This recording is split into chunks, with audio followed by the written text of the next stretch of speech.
Ready to unlock the world of U.S. banking with a Chase account? This guide covers everything you need to know, from eligibility to account opening, whether you're a U.S. resident or not. First, let's talk eligibility for U.S. residents. You'll typically need a social security number, a valid government-issued photo ID like a driver's license or passport, and proof of address, such as a utility bill.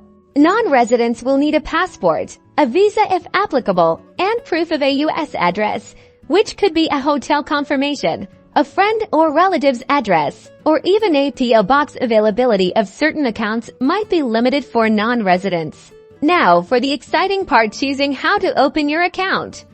You can open an account online, if eligible, or visit a local Chase branch. For online applications, head to the Chase website, find the account you want, and follow the prompts.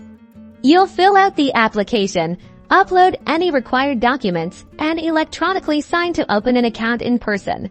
Find a Chase branch near you and bring your required documentation. A Chase representative will guide you through the application process and answer any questions you might have. Remember to compare account options before applying to choose the one that best suits your financial needs. Opening a Chase account is your gateway to the U.S. banking system. Good luck!